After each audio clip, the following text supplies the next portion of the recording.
देश के कोने कोने से आज दिल्ली में पहुंचे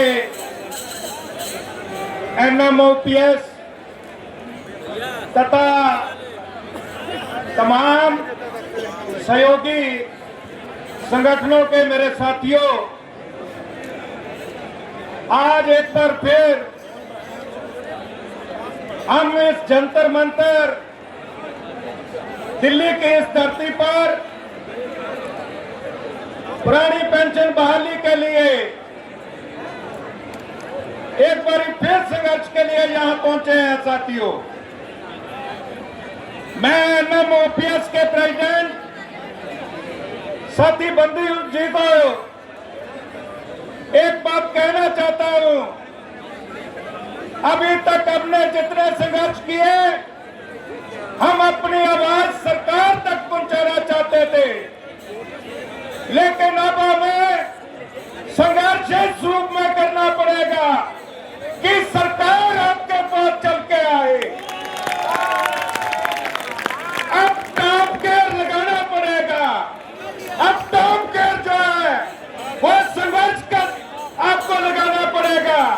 अब ढंग तरीका जो है हमें बदलना होगा साथियों। हम इंडियन रेलवे एम्प्लॉइज फेडरेशन की तरफ से आपके बीच है।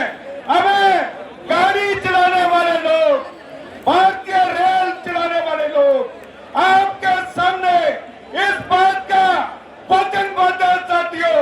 एनएमओपीएस जिस तरह की भी कॉल देगी, हम दिन रात एक करके लगातार सबसे पुराने संगठन जो इंडियन रेलवे एम्प्लॉइज फेडरेशन है, एनपीएस के साथ है और साथ रहेंगे। जिस तरह का आह्वान आप करेंगे, हम उसको हूबहू लागू करेंगे। मैं आपको बताना चाहूंगा, कोई एक स्टेट से आता है, कोई दो स्टेट से आता है। भारतीय रेल कश्मीर से लेके कन्याकुमारी तक है, हर जगह का आदमी यहाँ पर पहुंचा है, भारतीय रेल का पहुंचा है। एनएमओपीएस पूरे भारत में जाना जाता है, उसी तरह भारतीय रेल भी पूरे भारत में इस बात के लिए जानी जाती है कि इसका अगर चक्का जाम हो जाए साथियों, अगर चक्का जाम हो जाए तो मैं ये कहता हूं कि भारत की सरकार हिल सकती है। इसलिए आपसे निवेदन है साथियों, मेरे भारतीय रेल के जितने कर्मचारी यहाँ पहुंचे हैं, अरे तैयारी करो। पता नहीं कब इस बात का आह्वान, पता नहीं कब एनएमओपीएस की तरफ से कोई आह्वान आ जाए और हमें अपनी ड्यूटी बखूब करनी है, 24 घंटे राउंड द क्लॉक करनी है। और इन्हीं शब्दों के साथ हम एक बात का विश्वास दिलाते हुए इंडियन रेलवे एम्प्लॉइज फेडरेशन के जितने भी हमारे जोन है, प्रोडक्शन यूनिट है, वो हर दम जो है एनएमओपीएस के साथ चट्टान की तरह खड़े हैं और खड़े रहेंगे।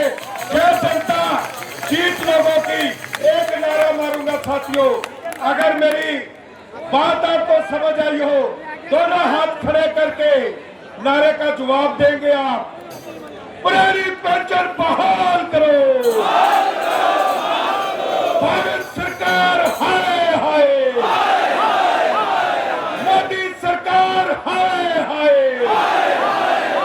पुरानी पेंशन बहाल करो। जय जनता, जीत आपकी। साथियों, हमारे बीच में पीजीआई चंडीगढ़ से नर्सिंग फेडरेशन से मंजरीत कौर जी आए हैं। मैं निवेदन करूंगा वो आए और अपनी बात रखें। धन्यवाद।